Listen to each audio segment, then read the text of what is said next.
And good evening once again, basketball fans, and welcome back to Wayne City High School. We're getting set for the championship game of tonight's 62nd annual Conrad Allen Holiday Tournament.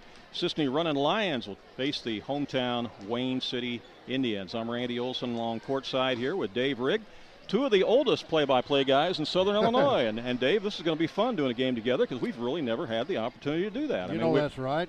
I've done a lot of broadcast for you, or webcast, I guess you'd say. But this is the first time we've ever had a chance to work together. Right. I mean, we've been side by side at tables before down through the years, but never had a chance to actually do one together, and this is going to be a lot of fun. And what a matchup we have here tonight between two very good teams here in Wayne County that have already met once this year. In fact, they met just 11 days ago in a regular season game at Cisne, a game that was won by Cisne 53-50. And so here they are playing tonight on Wayne City's court.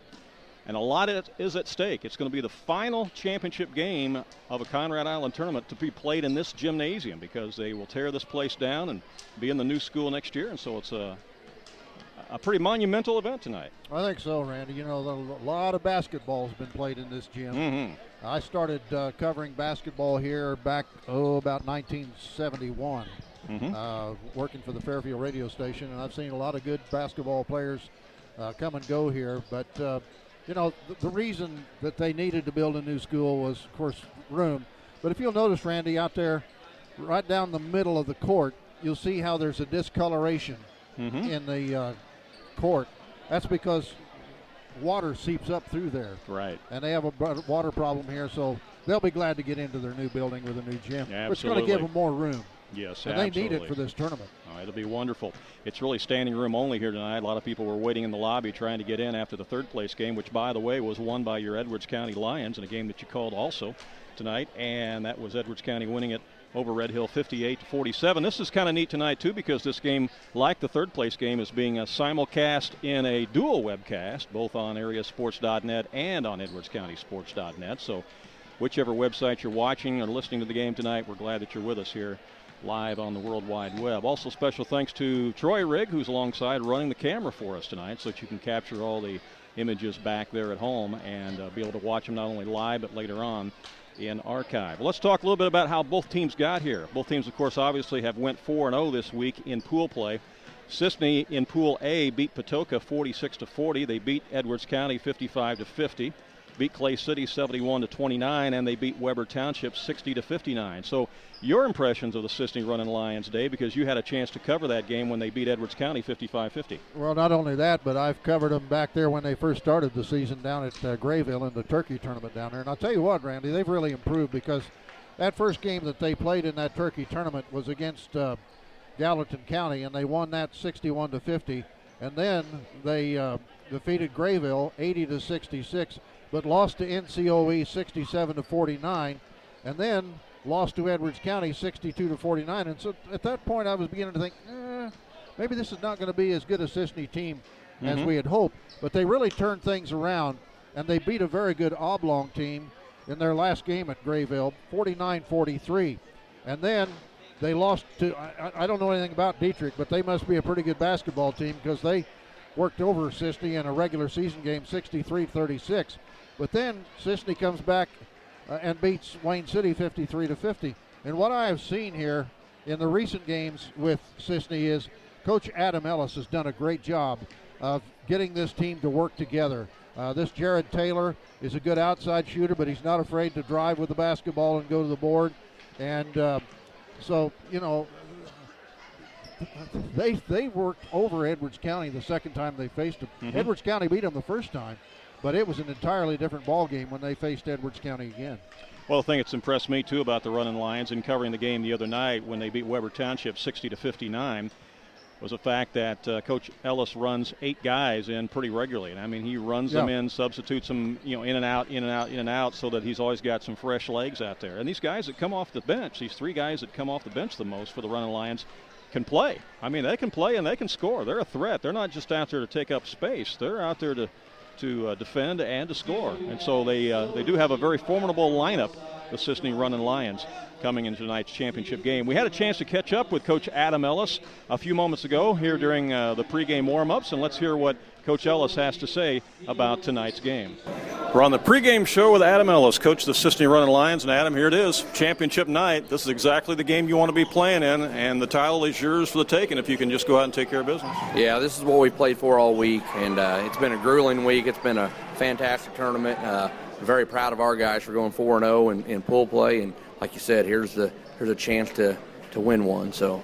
Well, the thing that has happened this week is you've shown that you can win the close games. You've shown that your kids can play under pressure. That game against Weber, you pulled out by 1 point. You also have, I think, a 4-point win and a 5-point win this week. So a lot of the games have been close for you, but you've been able to come out on top in those so you can play under pressure situations. Yeah, and that's all we put on the board after the Weber game was good teams find a way to do it. It's not always pretty, but you find a way. And it's really good medicine for our team right now as we go forward to, like as you said, find a way to win those close ones. I'd much rather do that at this point as opposed to, we had a chance to pull away from Weber up 11.5. To their credit, they're a really good team, and they weren't going to allow that. But we found a way down the stretch, and that's just a sign, in my opinion, a sign of a really good basketball team. Well, obviously, you're no stranger to this Wayne City team. You just played them 11 days ago at your place, and what a game that was. You won by 3 points. That was a tight battle as well. Tonight, you play them on their floor. Tell us what the difference is going to be. Yeah, well, I think both teams, it's even only 11 days ago, and I think they would say this too, both teams are much improved since then. I know they also ran the table in pool play on their side, and we're obviously red hot, so I think it's going to be another really good basketball game with two teams who are much improved over the last 2 weeks, and should be a really fun night.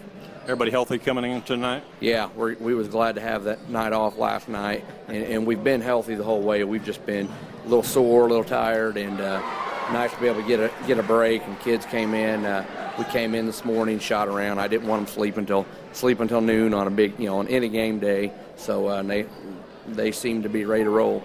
That night off could be a big help to you coming into tonight. Yeah, and Wayne City had the night off too, which is neat, and it's good because everything's equal right down the middle. And like I said, been a fantastic tournament, and we sure know the way we wanted to end tonight. So. All right, Adam. Well, best of luck tonight. Thanks for the visit.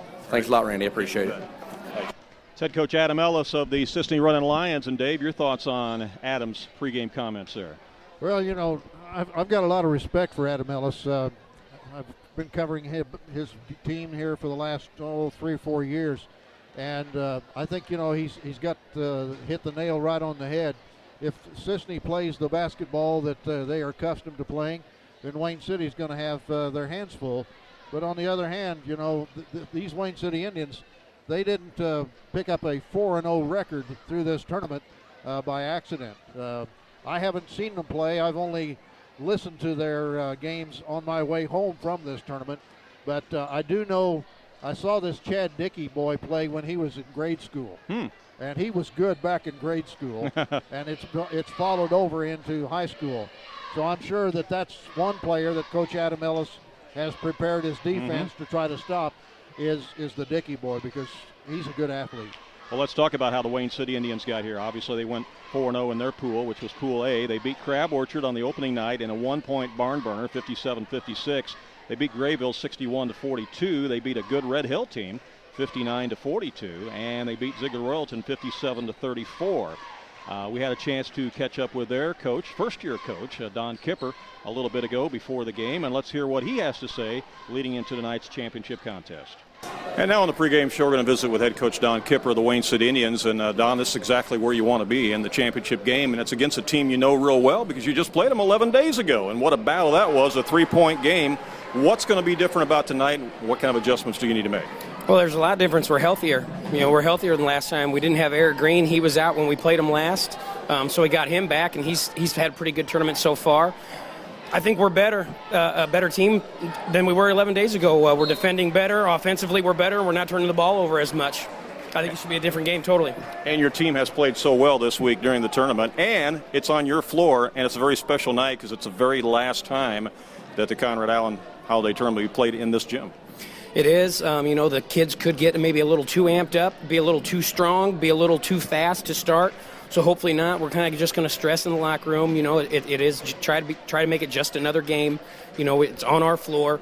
let's just try to go take care of business and forget that it's a championship game. I'm sure you've had a chance to look at the game film from the last time you played 11 days ago at Cisne. Again, that was a tight 3-point game. What are some of the adjustments that you hope to make tonight against Cisne? I told our coaching staff, I've watched it 5 times. We just didn't defend very well. We had some missed layups. We didn't shoot the ball well. That was our worst shooting night we had.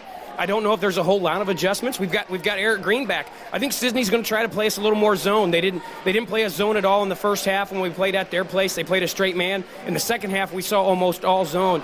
So I think we might see a little more zone. You got to make shots when teams play a zone, otherwise they're going to stay in it. The atmosphere is going to be electric tonight, isn't it? Yeah, it's going to be pretty bad. I hear Coach Ellis and I were talking earlier. They think they're going to start hanging some people from rafters once halftime gets in here to clear out some more space. I think it's going to be pretty exciting. Hopefully we can keep our heads level and just play the game of basketball. All right, Don. Well, best of luck. Thanks for the pregame visit, okay? Thanks, Randy. All right. That's Don Kipper, head coach of the Wayne City Indians, and he's pretty amped up tonight, don't you think, Dave? Yeah, well, who wouldn't be? This is basketball at its best. As he was indicating there, of course, that interview was recorded several minutes ago. But as I look around here, Randy, there isn't any place to sit down. No, there's not.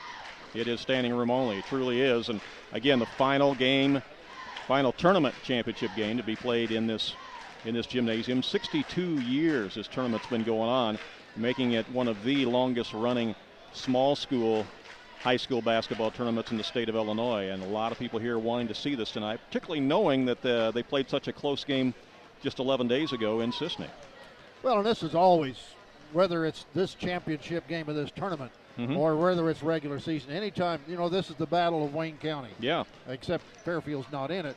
But when these two teams, Cisne and Wayne City, get together, it's, for bragging rights. Yeah, I agree. So this is going to be a great one, Randy. I agree. One of the things that he alluded to, and I agree with him, is the fact that Coach Kipper said, we've got Eric Green this time. We didn't have him the first time. Now, he's not a starter, although he might work into the starting lineup later on this season. He'll come off the bench, but you will see him play a lot tonight for the Indians. He's a 5'11 junior, and, again, that just gives them more depth. Well, not only that, but what I remember him from past seasons, he was a pretty good 3-ball shooter. So, if he starts hitting the 3-ball, Cisne, if they start out in a zone, this Green boy is one who could cause them to come out of that zone to get out there and stop the 3-point shot. That's right. Both teams have been called back to their respective benches. We're going to have the introduction of the starting lineups here in just a moment. I want to remind you, too, that those of you who listen to us on 90.9 The Vine Radio, be sure and tune in tomorrow at 12 noon for a 2-hour Chris Tomlin Christmas special. It's going to be 2 hours of Christmas music and conversation with recording artist Chris Tomlin. That is tomorrow at 12 noon on 90.9 The Vine. Meeting the Cisne Running Lions right now. And number 4 is Jared Taylor. He is a 6-foot junior, and he's a guy that can fill it up from the outside and loves to drive the baseline. Carter Walker is a 6-foot senior, wears number 2 for the Running Lions. Next to be introduced is Seth Mays. He's a 6-foot senior, wears number 24. Cisne in those bright Fighting Illini orange uniforms. Number 12 is Colin Klingler. Klingler's a 5'10 senior for Coach Adam Ellis. And rounding out the starting 5 is a guy that really impressed me the other night against Weber Township, and that's Jaden Hatcher. Hatcher's a 6'3 senior, wears number 23, but he can handle the ball just like a guard, Dave. Well, he's probably the biggest threat that Cisne offers as far as scoring. I agree. And he's a good ball handler as well. This boy's got a lot of varsity experience. I've seen him play varsity basketball for Cisne, what must be 4 years now.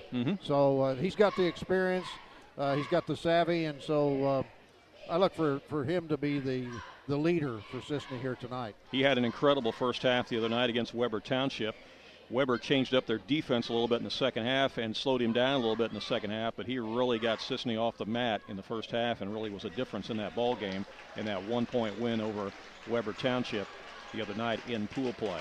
And this Klingler boy, of course, played for Clay City last year, transferred over, and so that added, because Klingler played a lot of basketball for Clay City, so that gave him that a new Klingler player name with experience. Yeah, that Klingler name is a pretty popular name up there in the Clay City area. There's been a lot of those down through the years. Let's meet the Wayne City Indians right now. Number 2 is Nick Downen.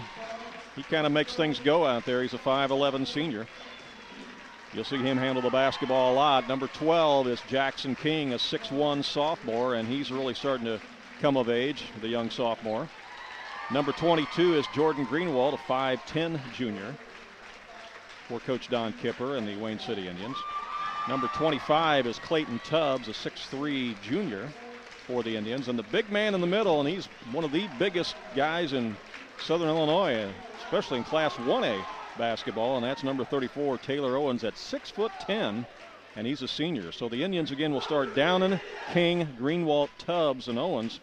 The Running Lions will counter with Walker, Taylor, Klingler, Hatcher, and Mays. It's going to be a good one, Dave. Oh, I don't have any doubt about that. It's going to be interesting to try to catch up with the play-by-play here for you, Randy. Yeah. We still got people standing in the doorway down there that I don't think can find a seat. Yeah. A lot of people from the third place game have decided to stay around and watch this. I think you're right. Yeah. And you know what? It'd be a big risk to go out for refreshments at the concession stand, because when you come back, somebody may be in your seat. Your seat may not be there, yeah. It's going to be Owens against Hatcher in the center circle to jump to start off this game. Glad you're with us here live on AreaSports.net and EdwardsCountySports.net. Officials are checking with the timekeeper, and we are ready for action. Tip is controlled by Wayne City. Tubbs will hand it off to Downen, and he'll run the offense. Cisne looks like they're going to open up in a man-to-man here. Let's follow along as Downen goes down the lane and dishes to the big man, Owens. It's taken away. Now it's flat back and into the hands of Downen again. Cross court over to Tubbs. Tubbs goes down to Owens. Brings the ball down. You can't do that, big man. But he got it back up and he scored. When a big guy brings it down like that, that's where they get stripped. But Owens was able to muscle it up and get it in off the glass. It's 2-0 Indians. Cisne across the timeline with Klingler. Klingler comes right side to Taylor. Taylor will bring it out on the dribble. Comes up over to Hatcher on the left of the circle. Hatcher's guarded there by King. Hatcher dishes it over to Taylor. His shot is off the rim, no good. Rebound out of there by Downen. He'll bring it out on the dribble himself. The Indians limit them to one shot. Downen directs some traffic here. Now he'll bounce pass it to the right side to Tubbs. Tubbs will take it, goes up, and scores! Yes! Oh, that thing almost came to a complete stop on the rim. 4-0 Wayne City. Nice move to the hole there. Cisne has not played from behind very much in this tournament. Let's see how they respond. As Klingler has it out front to Taylor. Taylor comes to Hatcher. Hatcher is quite a ball player. They've got Downen on him right now, but they do switch. They come right side now to Walker. Back over to Hatcher. Hatcher around a pick. He'll put up a shot. It's partially blocked. The foul is going to be called on the big man, Owens.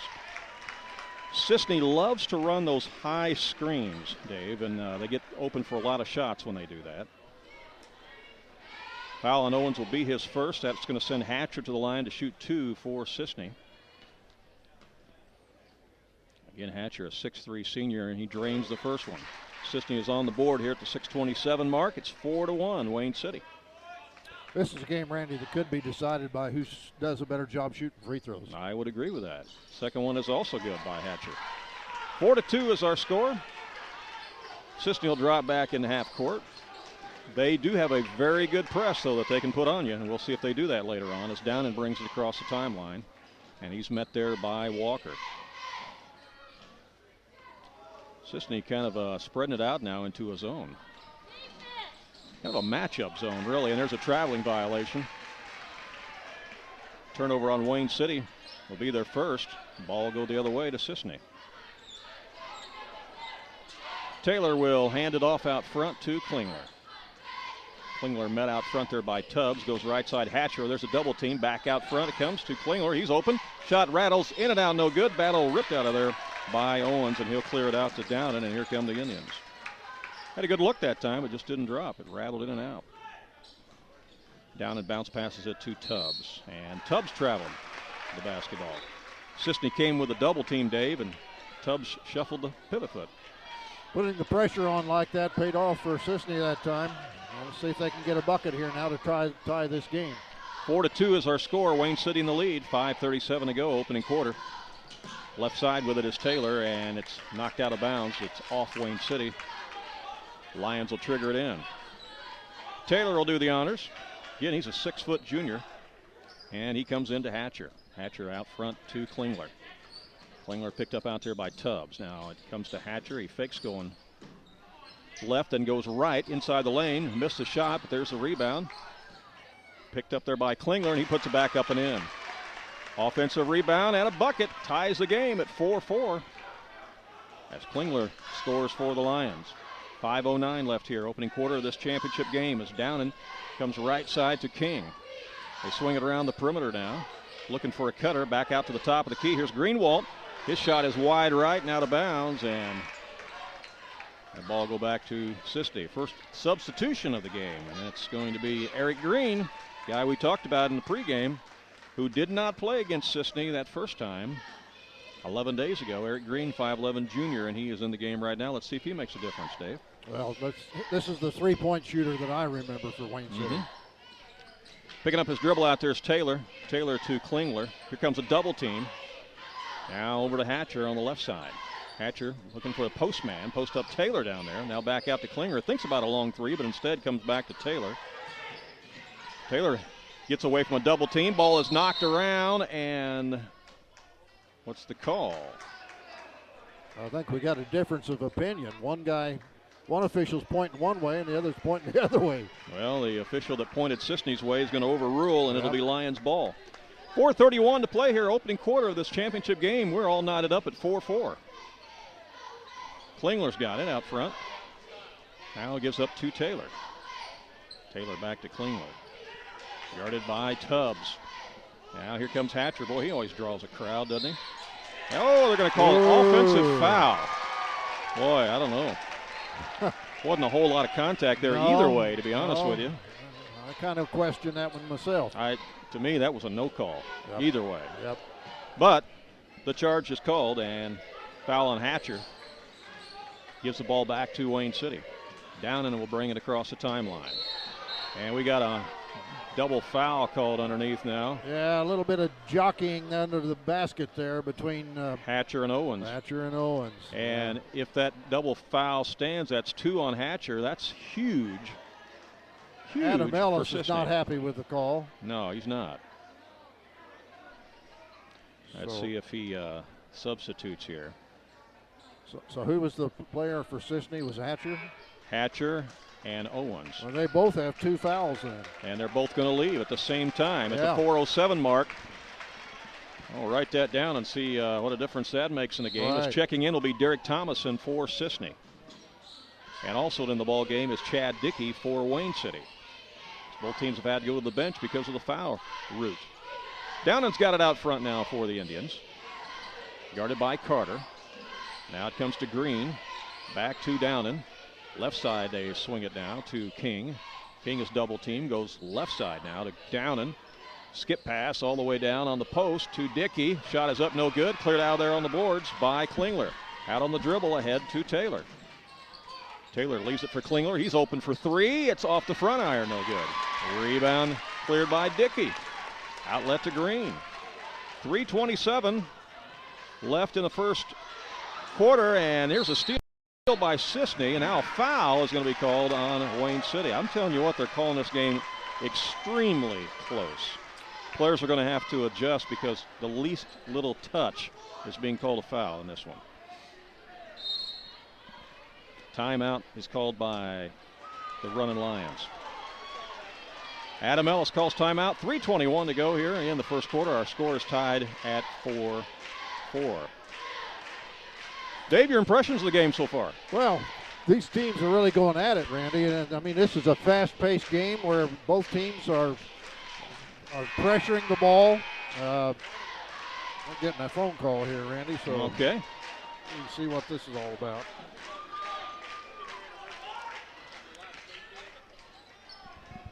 As we come out of the timeout, Cisne will have the basketball here as Klingler will trigger it in. And it comes to Taylor.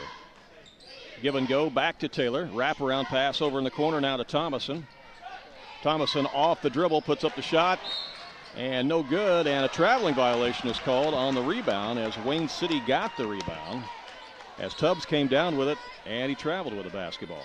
So it's another turnover on the Indians. It'll be Cisne basketball underneath their own basket. Taylor Comes in out front to Walker.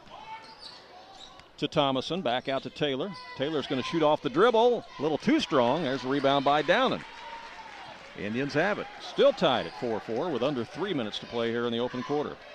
Championship game of the 62nd annual Conrad Allen Holiday Tournament. Pass goes to the right side to Green. He's going to drain one. There you go, Dave. You called it. You said he was a good three-point shooter, and he just showed us right there, and that puts Wayne City in the lead 7-4. Again, we'll remind our viewers and listeners that Green did not play against Cisne the first time when Cisne beat them 53-50 just 11 days ago in Cisne. Let's see if the Lions can answer back now. Here's a screen out front, and they're going to call a moving screen. Wow. I think, Randy, you need to turn my ear down a little bit. I think I'm getting backfeed over here with my microphone and my earphone. Okay. 7-4 is our score. Wayne City with the lead and the basketball. There's the alley-oop down low to Dickey, and the traveling violation is called.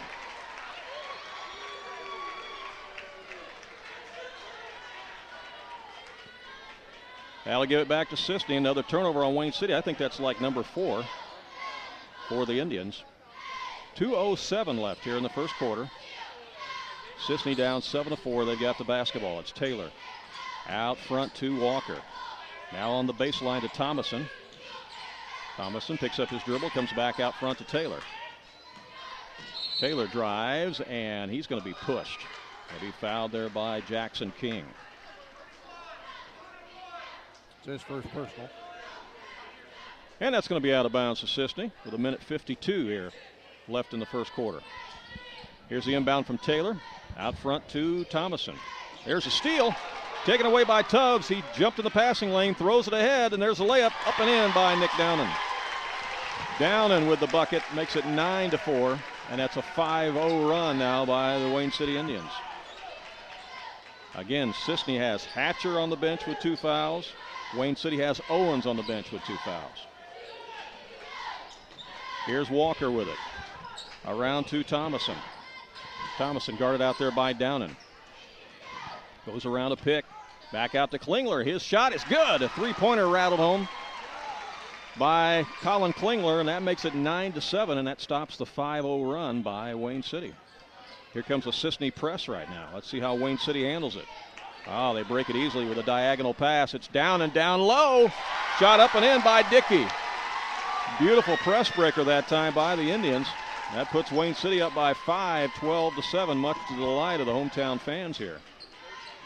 47 seconds left in the quarter. Here's Thomason. Jump steps, and they said he traveled. Some officials will give you that jump step, and some won't, Dave. Yeah, they don't all have the same pair of eyes, so some see it one way and some see it another. Yeah. 11-7 is our score. Wayne City with the lead and the basketball. Cisne is pressing. Is down and gets it across the timeline. Back out front to King. Here it comes to Down, and he'll drive baseline. It's blocked. But the Indians get the rebound. Back out front to Green. Green works it right side to Downen now. Back out to Green. 23 seconds left. Wayne City looks to be holding it for the final shot of the quarter. They lead at 11-7, a chance to extend that lead. Left wing now to King. King inside the high post. Now they dish it out to the left side again. Back out front to Downen. Downen's going to hand it off to Green. Inside the high post again to Tubbs. Out front to Green. His long three bounces off, no good. That's the end of the quarter. After one period of play, our score is Wayne City 11 and Cisne 7. We've got a barn burner here going on in the championship game of this Conrad Allen Holiday Tournament. Dave, you want to talk about some of the sponsors that you had on the broadcast? Okay, thank here you, during Randy. the week? Sure. Our Edwards County webcasters include Kent and Sue Nail of Nail's Funeral Homes in Albion and Fairfield. Gospel Chapel, a non-denominational church in Bone Gap. Services every Sunday morning at 10 o'clock. Janice Shaw of Janice's Beauty Shop in Albion. And, of course, radio station WVYN 90.9 in Wayne City. The Vine, featuring the best Christian music in Southern Illinois. Seeley, Max, and Clive Gerlach. That's Coach Gerlach's family, who lived here in Wayne City for several years while he was coaching here. Gene Kolak, owner of the Man Cave Gallery in Fairfield.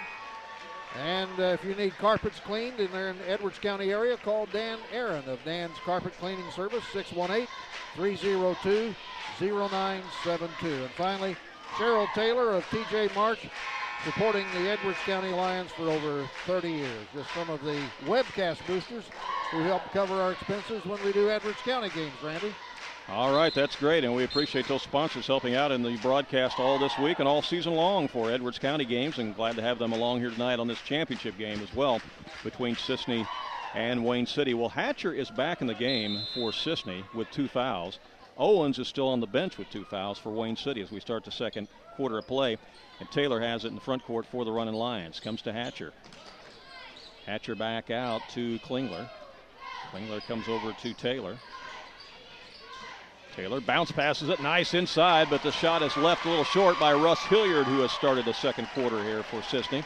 Boy, he had it, he just couldn't get it to drop.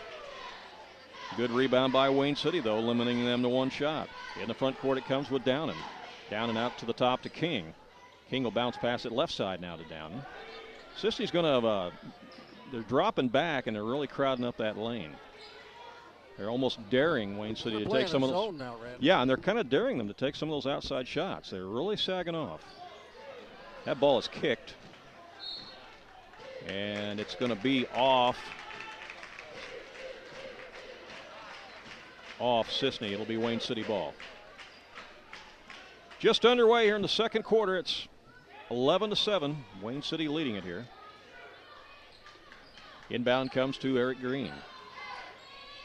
Goes down on the baseline to Tubbs. Now into the high post to Dickey. Back to Tubbs.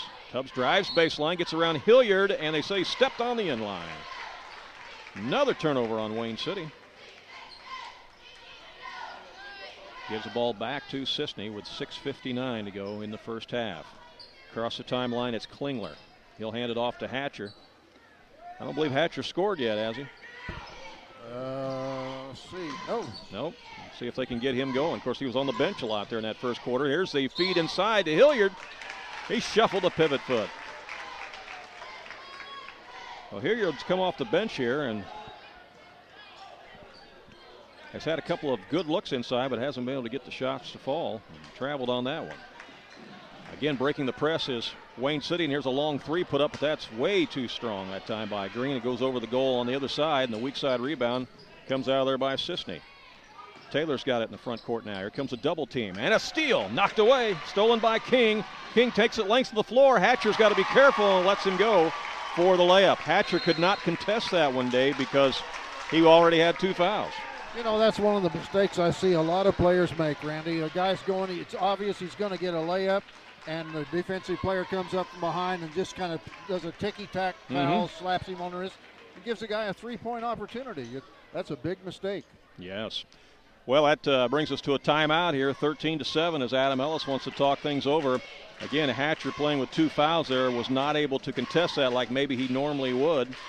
And again, Owens is still on the bench for Wayne City with 2 fouls, the big guy at 6'10". But Wayne City doing a good job of moving the ball right now. Let's see if Cisne comes out of this timeout and changes something up defensively. Because Adam Ellis has got to try to do something here to disrupt Wayne City a little bit, because this game could get away from them if they aren't careful. Hometown crowd definitely overwhelming the Cisne crowd tonight. Well, yeah, you can tell that. I mean, mostly Cisne fans are wearing orange, and Wayne City fans wearing red, and you see a whole lot more red in the stands than you do orange. Yeah, definitely. Of course, I can't see behind us here. Well, we've got a big crowd behind us here. We got a lot of opposing coaches here tonight. Woodlawn's in the house tonight scouting, and some other schools are here too. Right.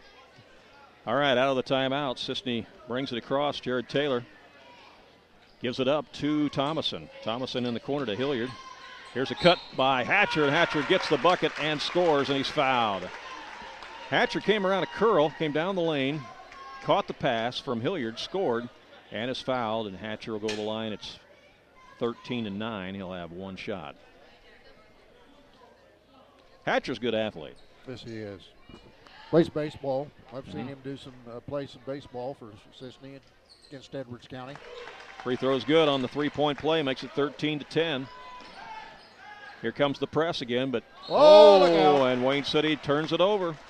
Nick Downen had to dribble up a little too high over his head that time. I think that's 6 turnovers on Wayne City here in the first half.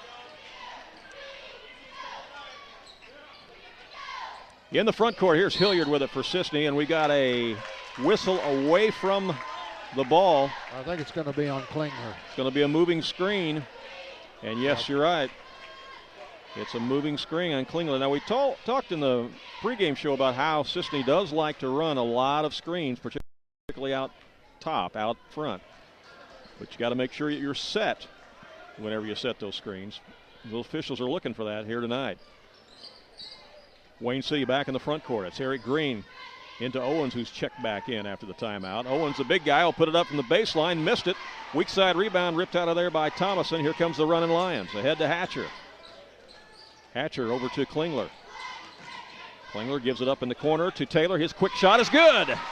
Jared Taylor buries it from the right corner pocket, and it's 13-12, and Cisne, just like that, is back to within 1. It's a 4-0 run. A 5-0 run, I should say. They were down 6. It's a 5-0 run here by Cisne. 5:09 left in the half. Cisne stays in a zone as Downen has it out front for Wayne City. Goes right side to Green. Back to Downen up front. Indians trying to be patient, looking for an opening in this zone. Here's a drive by Downen. Ball is kicked, and it's off Cisne. It's going to stay with Wayne City.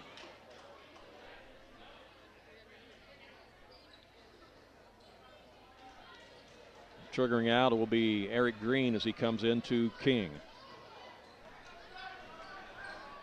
King comes over across to Downen. Boy, Cisne really packing it in on that zone. And that ball's kicked again, and this time it's Cisne ball. It's kicked by Wayne City. That's 3 kicked balls we've seen in the first half here, Dave. Are we playing a little soccer here or what? Well, it kind of looks like it. Yeah, it's amazing. All right. Here comes Jared Taylor again. A chance for Cisne to go into the lead here. As Klingler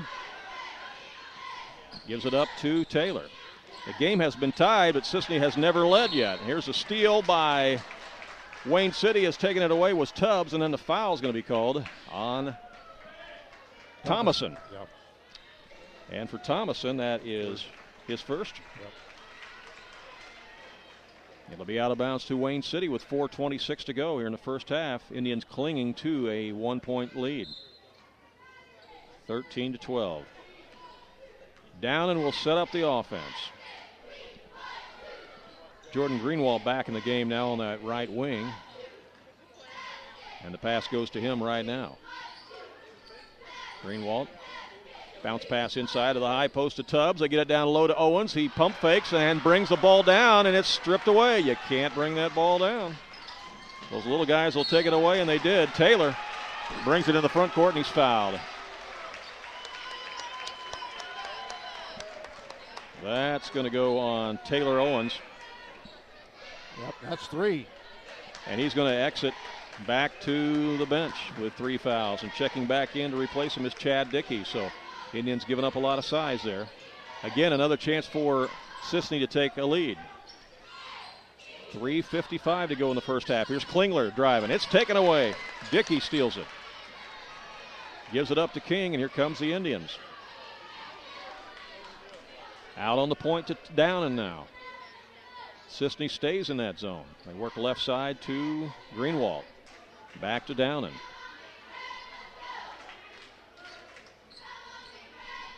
In the corner now to King, back to Downen. Wayne City being kind of methodical out there. They get it inside to Chad Dickey, and we've got a tie-up underneath, and instead of a jump ball, it's going to be a foul.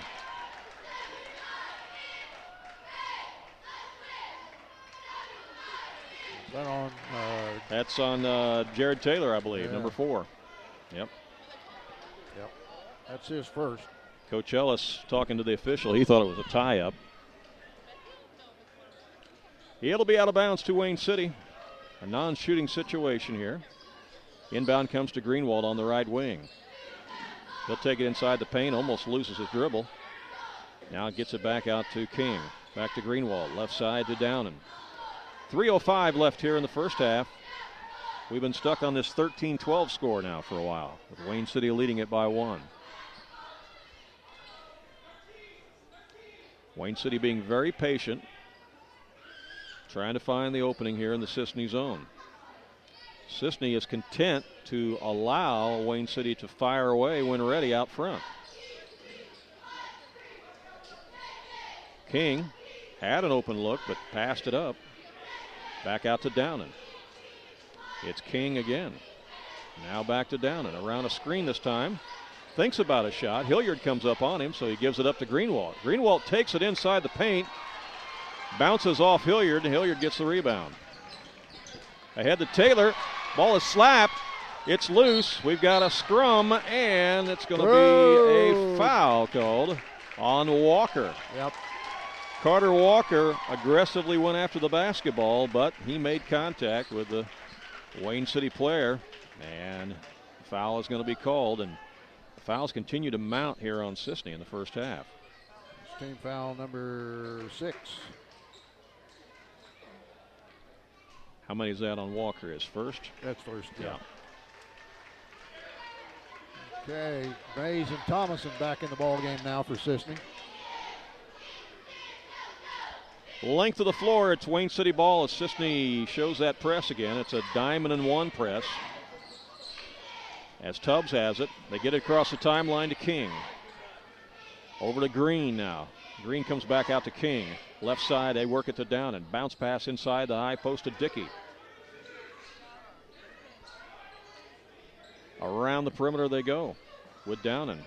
Looking inside, comes back to King. Out front, right side again to Green. Hands it off again to Downen. Wayne City not getting in a hurry, I'll say that. Being very patient. This is a low-scoring game. It's very low scoring, yeah. Minute 39 left in the first half, 13-12. Wayne City leads it. They've been up by as many as 6. Cisne has never led yet. Downen has it to King. Inside, a little slice to the basket. Missed and rebounded out of there by Taylor. Here comes Cisne. Ahead it comes to Thomason. Thomason inside the paint will dish it back over to Klingler. Long shot is good, and Cisne's in the lead. 3-point bomb put in from the right side by Klingler. He was wide open, and he nailed it. And the Running Lions lead at 15-13 with a minute and 2 seconds left here in the first half. 8 points by Klingler now. He had a good look that time. Another ball kicked out of bounds there by Carter Walker. Well, Wayne City had a 6-point lead earlier in this quarter. And Cisne's went on a run here and taken the lead. As Downen gets it to Green. Back to Downen. Around a pick. Now gives it back off to Green. In the corner it comes to King. King passed up a shot. Back to Green. Over it comes to Downen.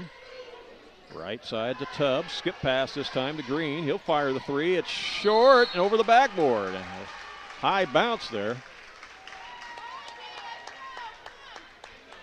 And ever since Owens has gone out of the game for Wayne City, they've not been able to get the ball inside the post because they don't have the big guy to lob it to. That's changed the complexion of the game here a little bit as Owens is on the bench with 3 fouls. Good steal by Green. Green takes it down, puts up the shot, and he's going to be, they're going to be a charge. Going to be an offensive foul. Yep. Well, Green was a little out of control, and that's what the problem was there. He took it to the glass, out of control, and you had Thomason down there set, and as a result, the charging foul is called, and the ball will go back over to Cisne with 12 seconds left here in the first half. Running Lions lead it by 2, a chance to add to that lead. Across the timeline, it's Taylor. Taylor's going to take it inside the paint, leans in, puts up the shot, no good. Rebound taken out of there by Greenwald on the dribble. He'll heave one from the half line, and it's no good, and that's the end of the first half. Wow, it's changed complexions here a little bit. What was earlier a 6-point Wayne City lead is now a 2-point lead by Cisne at halftime. It's the Running Lions 15, the Wayne City Indians 13. Your impressions of that first half there, Dave? Well, I'll tell you, Cisne really has shut down the Wayne City scoring. I mean, they got 2 points That's all, 2 in that points. second quarter. In that second quarter, that was a basket by Jackson King, while Cisne rattles off 8 points in that quarter. And that big 3 ball by Colin Klingler really helped push them in. But you're right, Randy. It looked like for a while Wayne City was going to possibly run away with this game. But all of a sudden, everything turned around, and Cisne's got the lead here at half. Yeah. Would you agree that it seemed like the complexion changed a little bit, too? The fact that Owens went to the bench with 3 fouls and they couldn't lob the ball into him? Yeah, when he's 6'10", and Cisne doesn't have anybody close to that. So when he's on the floor, he's definitely got the advantage as far as rebounding, both on the offensive and defensive boards. But when he's on the bench, then they have to rely on a lot shorter players to battle with Cisne players who are equal in size to them and perhaps just as fast as the Wayne City players. And even though Eric Green was able to get a 3-point shot down for Wayne City in that first half, when he thinks about shooting now, that's when Cisne comes out on him and gets a hand in his face, and he doesn't seem to have a quick enough release to be able to get that shot up over the running lines. They're able to get out there and defend that, so he's not been able to get the wide open look that he needs.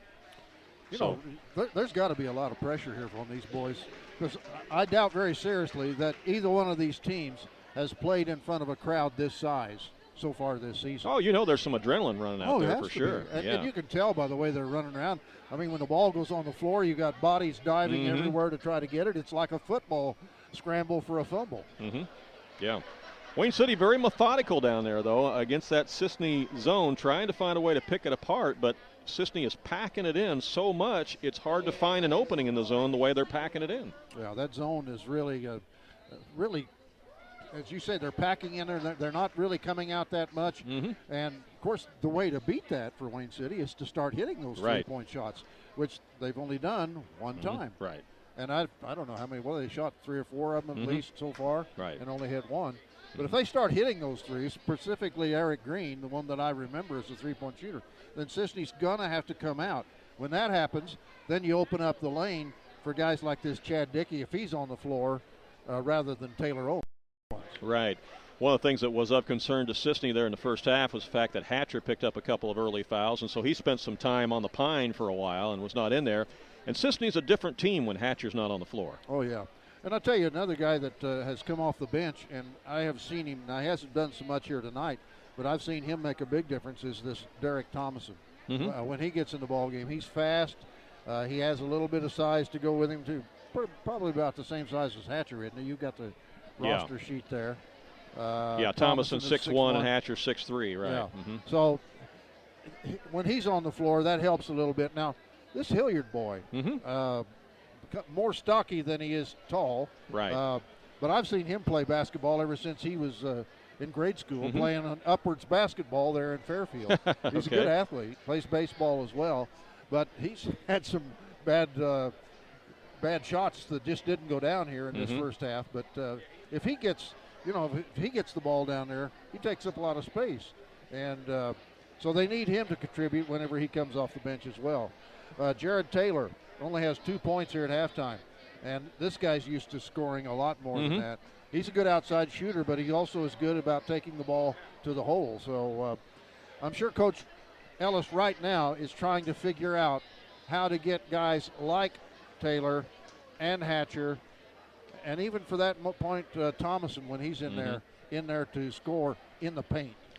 Well, one of the things I think that Wayne City has done very well defensively tonight against Cisne is they've come with some double teams.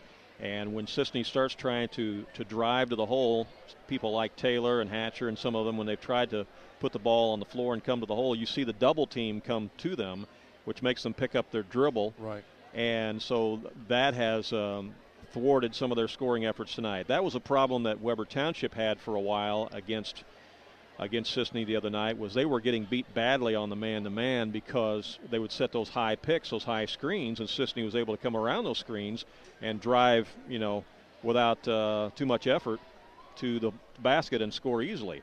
So Weber went to a zone in the second half the other night, and that changed things a little bit on the part of Cisne, to where they then had to start hitting outside shots because they didn't have as many lanes to drive to the basket, against that man-to-man. So Wayne City has done a good job for the most part defensively. I mean, again, Cisne's only got 15 points at halftime, but Wayne City's only got 13. So it's a low-scoring game, as you say, 15-13, and still a lot of basketball left to be played, and it's up in the air, so anything can happen.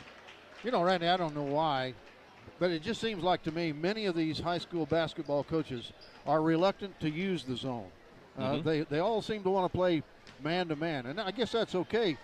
But when you find out that you've got an opposition out there who's taking advantage of your players on defense trying to work the man-to-man and are getting shots in the lane, it's time to start clogging up that lane by using the zone defense. Yeah. And I've seen a lot of ball games lost because coaches were just a little bit reluctant to switch to the zone when they should have done it sooner.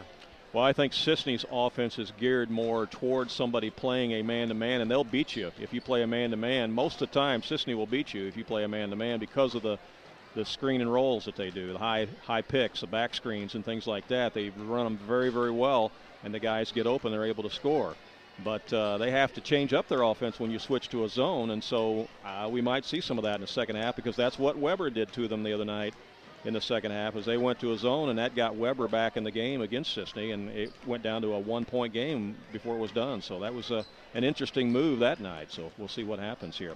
This, by the way, is going to be the final tournament for your Edwards County Lions. They are moving not only to the Black Diamond Conference next year, but Edwards County is also moving to the El Dorado Holiday Tournament next year. Oh, so we won't be back here next year? No.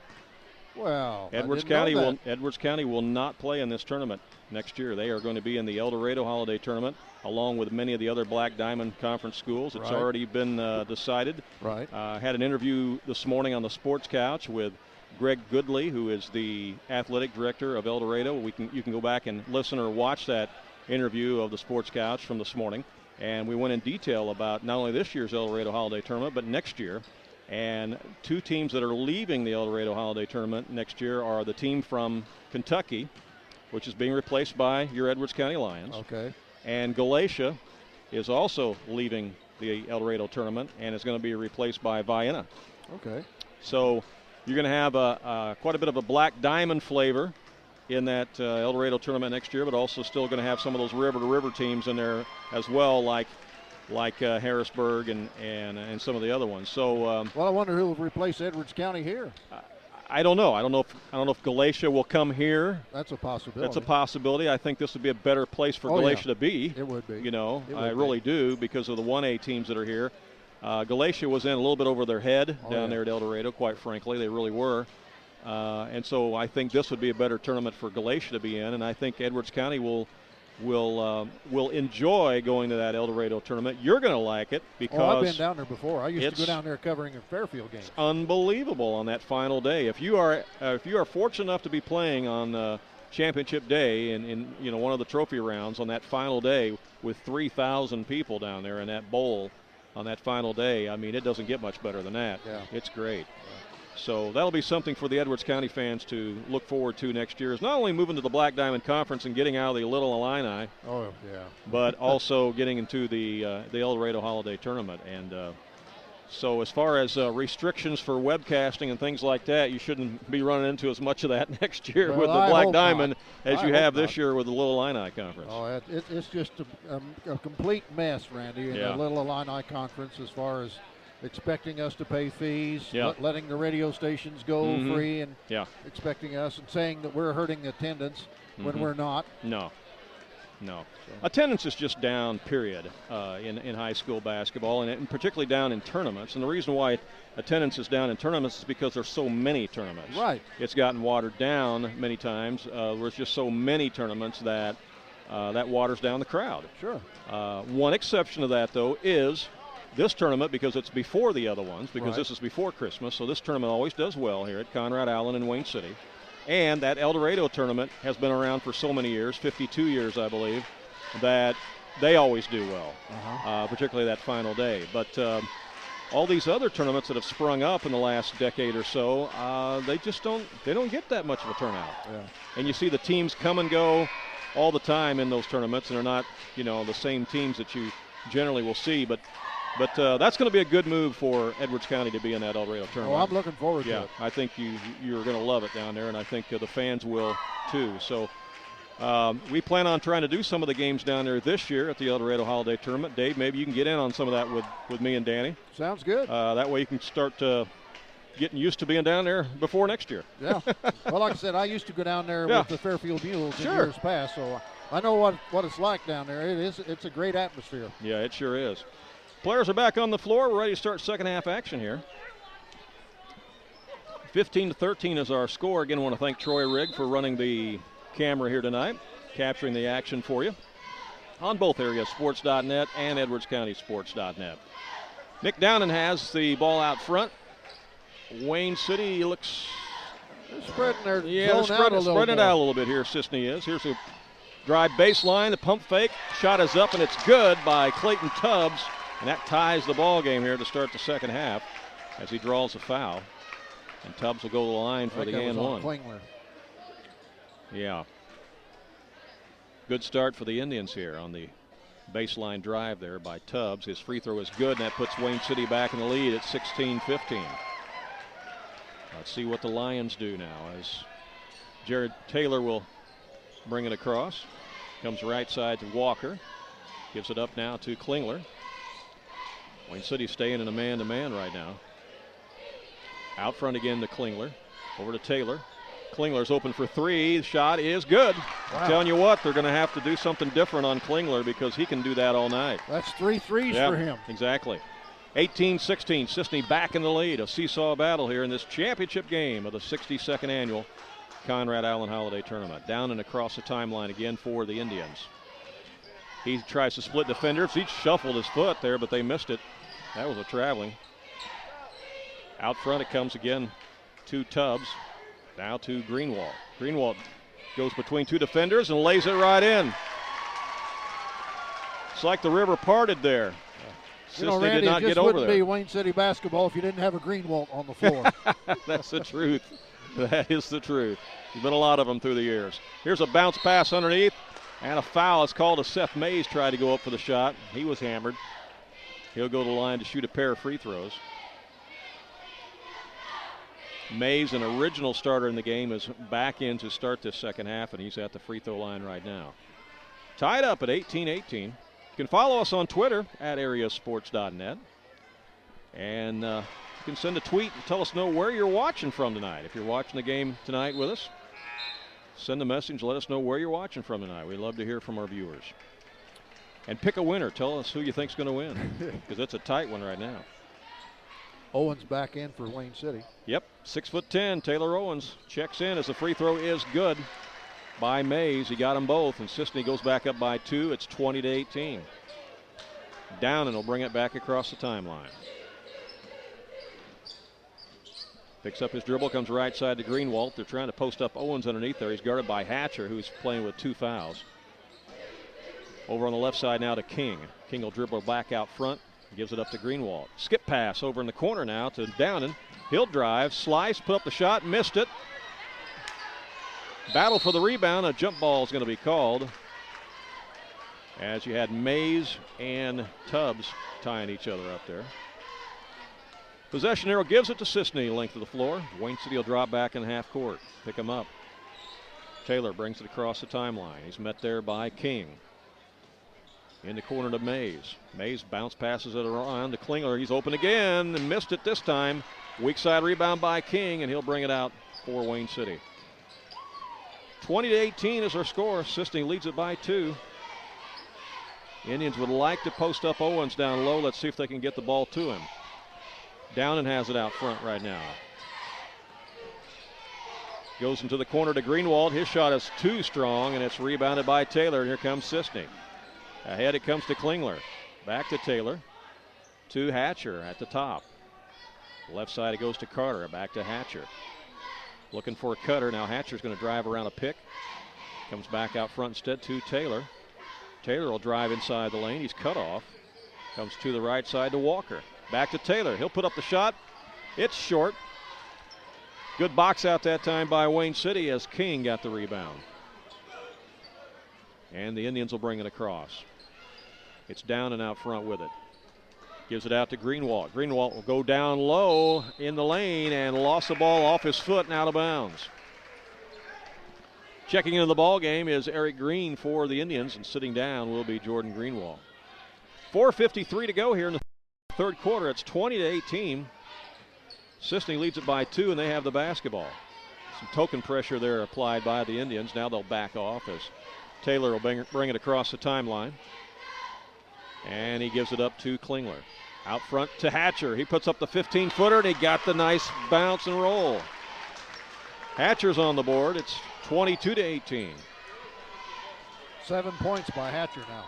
4-point Cisne lead with 4:29 to go here in the third quarter. Here's Eric Green driving baseline, puts up the rainbow shot and got it to go. A little teardrop there for Eric Green, and it fell. That brings Wayne City back to within 2. Here's Taylor back on the other end now for Cisne as the ball's knocked out of bounds. As hustling back on defense was Jackson King. 4:16 to play here in the third quarter. Klingler looking to trigger it in, and he gets it into Taylor. Taylor out front guarded by King. Now gives it up to Klingler. He's guarded by Tubbs. In the corner it comes to Mays. Big man comes out on Mays. Now out to Taylor. He'll fire away, and it's short off the rim, and there's going to be an over the back as inside rebounding position by Mays as he was inside of Owens, and Owens went over the back. And that's 4 according to my book. And he is going to leave the game again with more foul trouble, and checking back in will be Chad Dickey. Yeah, Owens hasn't been able to stay on the floor too much tonight, has he? No, he sure hasn't.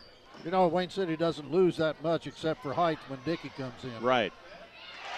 Inbound comes in to Seth Mays, and a nice turnaround by Mays inside the paint to score. Puts Cisne back up by 4 at 24-20. That was a nice out-of-bounds play run that time by Cisne. 3:38 to go in the quarter. Here's Downen out front. Goes left side to Green. They're not going to let Green get too wide open for those threes. They respect his shot after he knocked down that first one. Into the high post it comes to Tubbs. Down low on the baseline. Shot is up and in by Dickey, and a foul is called. You know, Randy, I could see that coming. Yeah. Dickey was working the baseline back and forth here, and he was open for a long time. And a nice recognition there by Tubbs to get it to him, as Tubbs and Dickey have got that nice high-low combination going on right now. As the free throw is made by Dickey to complete the three-point play. That makes it a one-point contest. It's 24-23. Cisne still clinging to a one-point lead, and Coach Adam Ellis calls timeout with 3:21 to play here in the third quarter play. You got some more sponsors you want to recognize here, Dave? All right. Rick Kelly, Allison and Drew Wolf, and Dwayne and Leanne Lear of Lear Electric in Albion. Steve Thomason, your country financial agent at 107 East North Street in West Salem. Jim and Jody Peach, former Albion grade school principal Marilyn Turner. Dr. Lawrence Spear, Holly and Sam, Spear Chiropractic Clinic on the west side of the Courthouse Square in Albion. And Ed and Mary Bailey. Just some of the webcast boosters that cover expenses of Edwards County Lions basketball, baseball, softball, and volleyball. And appreciate you being on the broadcast tonight, as well as we simulcast on both AreaSports.net and EdwardsCountySports.net tonight. Back to live action. Cisne with the lead and the basketball. As they bounce pass it inside to Hatcher, it's stripped away, and a foul's going to be called. Got a little bit too much of the wrist when they went for the ball there. Must be on Dickey. I thought he signaled 2, which would be Downen. Could be. Yeah, Could be. I think the foul's on Downen. Out of bounds to Cisne as Taylor triggers it into Hatcher. Hatcher stops, pops, off the dribble, no good, left it a little bit short. King gets the rebound. You know, when you've played so many games this week, your legs could be a little bit gone by this time, too. This is the 5th game that these guys have played this week. Mine sure would be. Oh, yeah. I mean, I realize they're 16, 17-year-old young men, but, hey, that's still a lot of basketball. Yes, it is. So it has its toll on you after a while. Here's a bounce pass from Green down to Dickey. Back out front, and there's a charging foul called by the official against Nick Downen. I tell you what, I have seen more charging fouls called already this season than I have in previous seasons. Would you agree with that? Oh, yeah. Seen a lot of charging fouls called this year. I talked to, I won't use his name, an official about that a couple of weeks ago, and he said, you know, it's pretty clear what should be a charging foul and what shouldn't, but it's not always called that way. Yeah. Kind of a new point of emphasis, I think, this year. Whenever you drop the shoulder at all or use that arm out there at all, most of the time it's going against the offensive player this year. All right, Cisne has the ball out front. With it is Taylor. Wayne City is chasing, and a traveling violation as they disrupted Taylor a little bit there, and he drug the pivot foot. Wayne City got a little bit more aggressive on the defensive end that time. 24-23. Indians down by 1. They've got the basketball as Downen brings it across. He's met there by Klingler. They go inside the paint. Here's a drive and banked up and in by Clayton Tubbs. Tubbs with a strong move to the glass. That puts Wayne City back ahead, 25-24 with 1:42 left here in the third quarter. Let's see how Cisne answers now as Thomason has it. And there's a moving screen, I guess, on Klingler. Yep. Klingler was setting another one of those high screens. Adam Ellis just smiles and says, "Are you sure?" I got him for 3. Yeah. Checking out of the game is going to be Carter Walker. Checking back in will be Russ Hilliard for Cisne. This will be Hilliard's first action of the second half. 1:33 left here in the quarter. It's a 1-point Wayne City lead, and they've got the basketball. Downen. Ball's kicked out of bounds. Well, nobody's left the building. If they did, somebody quickly replaced them. That's right. Downen controlling the offense, comes out front to King. King's going to go down the lane. He's cut off. Gets it to Green. He'll drive baseline, and he's going to be bumped and pushed. As the baseline drive by King results in the foul. I didn't catch the number on that, did you? No, you know, this is the bad part about these games at Wayne City. We can't see the foul board, and we can't always see the hand signals. And the scoreboard at the other end does not have the numbers on it, but I bet the new scoreboard in the new gymnasium will. Oh, yeah. On both ends. That'll be nice. Here's a drive, and nope, he traveled. Dribbled the ball too high and walked. Clayton Tubbs with the turnover for Wayne City. I think that's their 8th turnover. Back to Cisne with 1:07 left here in the third quarter. Across the timeline, it's Thomason. Thomason over to Jordan Hosick, who's into the ball game now. Hosick has it stolen away.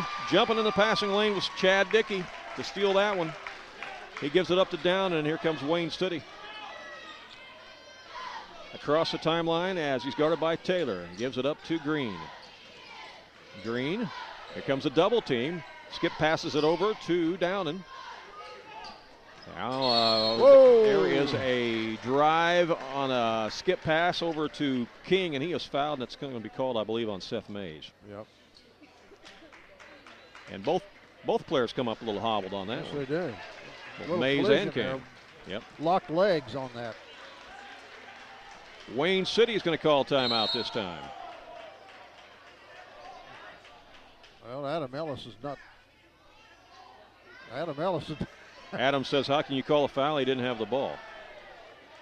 All right, the official says it's the other guy's call. So, all right, well. Go argue with him. Yeah, you have to argue with him. Well, we got timeout on the floor with 46 seconds.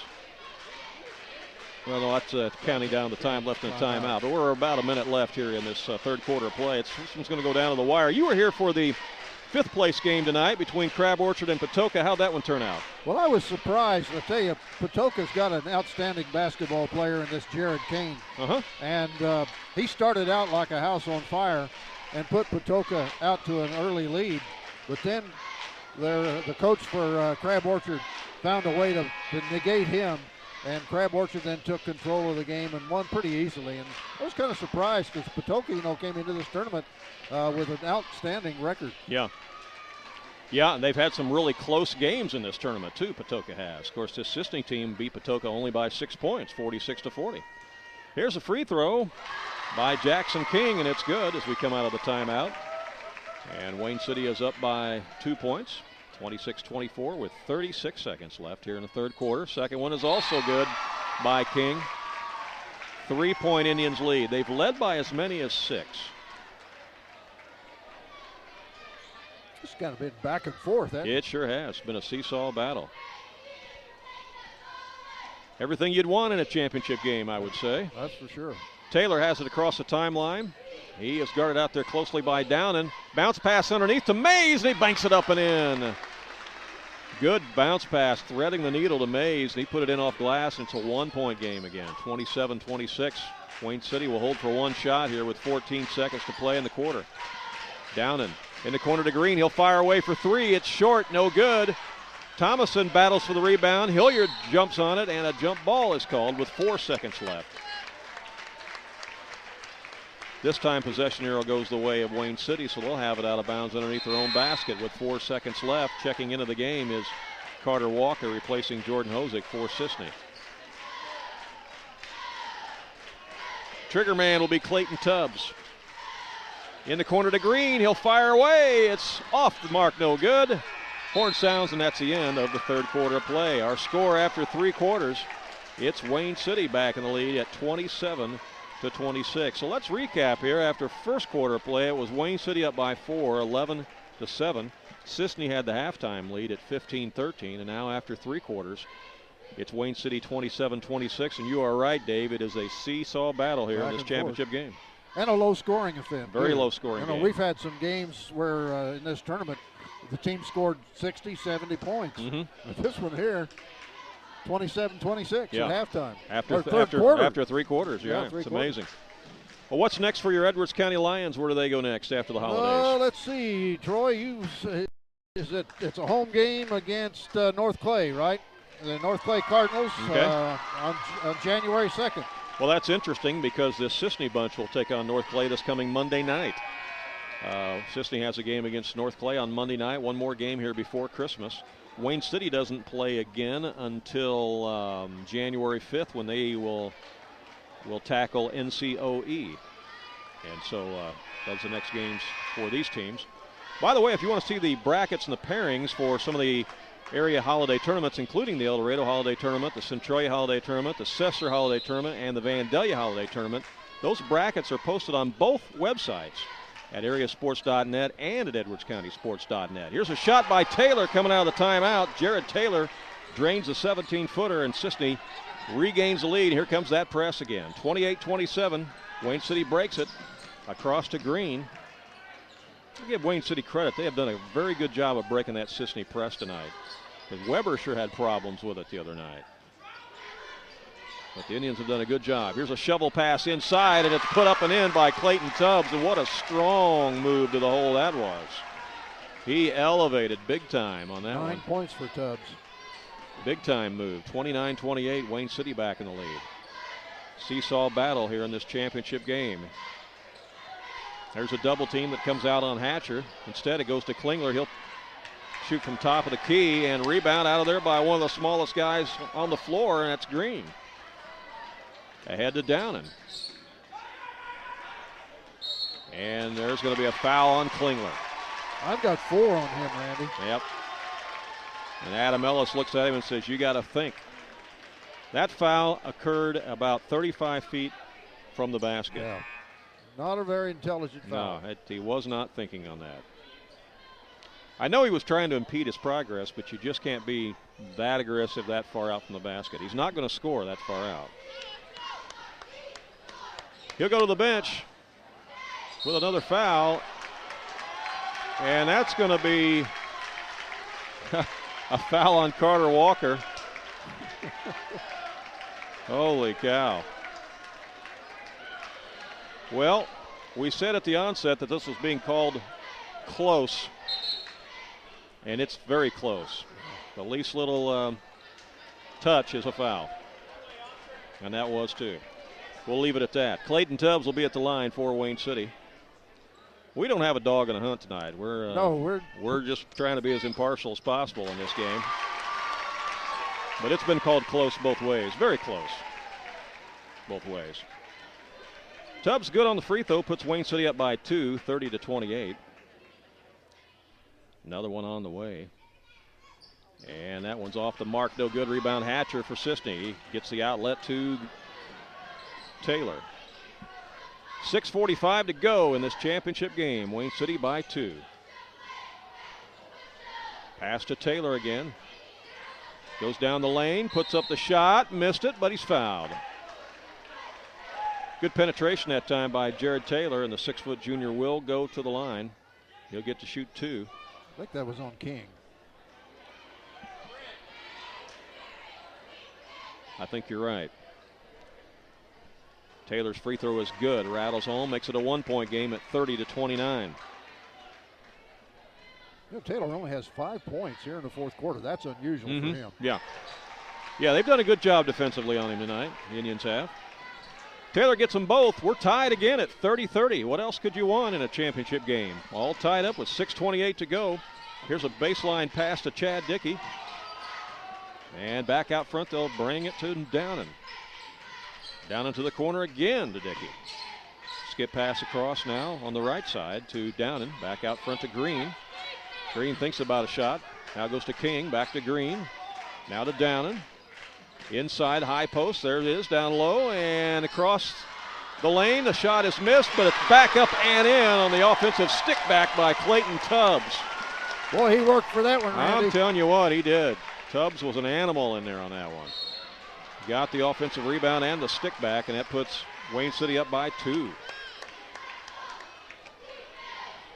Yeah, Tubbs has come to play. Tubbs and Dickey both come to play. That's a third on King. And that's going to be out of bounds to Cisne with 5:50 to play. 2-point game. Here's the inbound to Hatcher. Again, these two teams played to a 3-point game just 11 days ago in Cisne. Oh, no call. Oh, boy. Hatcher might have got away with a travel on that one, but instead the foul is called, and Hatcher will go to the line. And that one's on Tubbs. Stops the clock with 5:43 to go in the game. Hatcher's a pretty good free throw shooter. He's 3 out of 3 tonight. 6'3" senior drains that one, nothing but net. 32-31. Look at all the people standing in the doorway. I know it. It's amazing. Place is packed. We'll get the stage full behind us. Great atmosphere tonight here at the Conrad Island Holiday Tournament. Tie ball game as he gets them both. Don't go anywhere, folks. 32-32 here with 5:38 to go. Across the timeline, it's Nick Downen for Wayne City. Comes a double team. Now he gets around it. Picks up his dribble. Comes back out to Green. They swing it around to King. High post, it comes to Tubbs. Left side again to King. Trying to get it down to Dickey. Dickey's running that baseline. Look for him to get open here. Tubbs takes it inside and makes the shot. That one could have been a charge, but instead the foul goes against Seth Mays. That was a close one. Could have went either way. This time it goes against the defense. Foul on Mays will send Tubbs to the line for a chance to complete the traditional 3-point play. He's already put the Indians up 34-32. Misses the free throw. Hatcher has the rebound for the running Lions. Out to Taylor, and he'll bring it up. 5:09 to play in the game. Wayne City up by 2. Thomason's got it on the left wing. He's been kind of quiet tonight, and that ball's lost out of bounds. Intended for Taylor. I think it was hit initially by Wayne City and then went off, deflected off. Yeah. Cisne.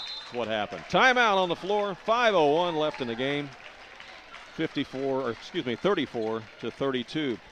Well, again, this is going to be the final championship game of a Conrad Island tournament to be played in this gym. And when Danny and I were here the other night doing the game between Cisne and Weber Township, we were talking, Dave, about how it would be, how hard it would be to try to narrow it down to a top 10 all-tournament, all-time team that's played in this tournament or in this gym through the years. Right. You think of all the great players who have come through here, and I'm seeing a lot of them in the stands tonight, you know, former players that are here watching this game tonight. Right. In fact, I see Mark Richardson over there from Woodlawn watching the game tonight. He was a great player on those Woodlawn teams that came through here.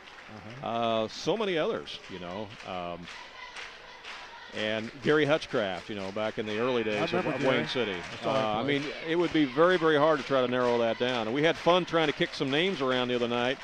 But how in the world would you narrow it down to 10? I don't think you could. It would be almost impossible, wouldn't it? You leave a lot of people out. out. Right, sure would. But it's fun to talk about it anyway. Oh, yeah. Back to live action. Wayne City, length of the floor. Cisne going to drop back, pick him up half court. As we're under 5 minutes to go in this championship game, Indians have the ball, leading it by 2. Down and goes to the right side. Green's going to fire away quickly, and he got it off. Boy, that was a catch and release very fast that time by Eric Green as he buries the three-pointer, and Wayne City's up by 5, 37-32. Again, their biggest lead has been 6. And here's a shot from Hatcher. It's off no good. Rebound by Mays. Gets it back out to Walker. Walker will fire away. It's off the back iron. Rebound Thomason. Cisne keeps it alive. Here's Hatcher going inside. Jump step. And they're going to call him with a traveling. Again, some officials will give you that and some won't. Yeah, I don't know about that. Yeah. I can tell you right now that in 3A basketball, they'd never call that in 3A basketball. Right. They'll always count that because you've got teams like Mount Vernon, Centralia, Cahokia, Althoff, Carbondale. They do that all night long. It's never called. But it's a little different here in 1A basketball, 2A basketball. I don't know. I don't think he traveled, but again, it's the official judgment. That's hard to understand, Randy, because these guys who are officiating these games in this tournament, they surely do games for those 3A teams. Once in a while they do, once in a while. But they do mainly 2A and 1A games, but I've seen them occasionally do some 3A games. But, and again, we don't have a dog in the hunt tonight. We're just saying what we observe here. But it's been an interesting game all the way through, and it's not over yet. 4:23 left to be played. Still up for grabs. Wayne City in control right now, leading it by 5, and they have the basketball. Let's see if they're patient this time, because they don't have to get in a hurry. Leading it by 5. Let's see what they do here. It's Nick down and brings it across. Going to be picked up by Taylor out there. Well, that was a big shot by Green a moment ago, wasn't it? Big shot, and he's fouled out front now by Taylor. Both teams in the bonus, of course, the rest of the way, and that's going to send Eric Green to the line for the 1 in bonus. Again, he did not play against Cisne the first time when they met each other back just 11 days ago. His free throw is off, no good. Missed the front end of the bonus. Hatcher with the rebound for Cisne. Here come the Lions. Ahead to Thomason. Thomason leaves it for Klingler. Now to Hatcher. Back to Klingler. Here's Taylor with it. Running some weave action out there. Trying to get Klingler or somebody open for a shot. Taylor takes it. 17-footer. No, it's behind the arc. It's a 3. It goes down as a 3. It's good. His foot was behind the line. 37-35. Cisne hanging right in there. Wayne City back in the front court. It's King. He'll fire away. It rattles in and out, no good. A battle for the rebound, and coming out of there with it is Taylor. Cisne has it. 3:28 to go in the game. All the way baseline. Makes contact, and foul's called. A little collision down there between Taylor and Clayton Tubbs. Tubbs going to be called for the foul, and Taylor will go to the line. Yep. That's 2 on Tubbs, according to my book. Okay. Randy. Stops the clock with 3:23 to go in the game, and at the line, some big free throws here by Jared Taylor. He'll be shooting 2, and he makes the first one. Cisne done a great job at the free throw line tonight, haven't they? Yeah, they haven't missed a free throw yet. Yeah. 37-36, and this one's good too. They're perfect from the line tonight. That'll win you a lot of basketball games. Yeah, that's what I said from the start of the game. Exactly free throw right. line, win it. Exactly right. We're tied at 37 with 3:16 to go. Wayne City has it. Cisne on a 5-0 run now. And that ball's kicked. A lot of kicked balls tonight. Out of bounds to the Indians right in front of the scorer's table. Triggering in, it'll be Jackson King. King comes into Walker.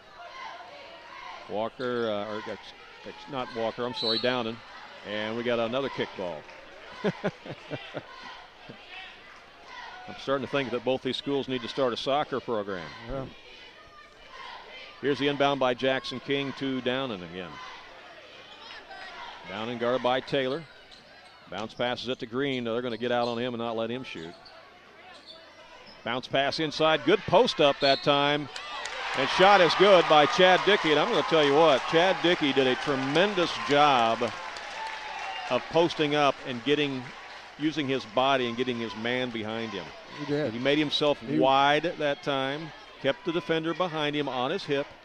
Beautiful pass in there. He scores, and he makes the three-point play complete with a free throw.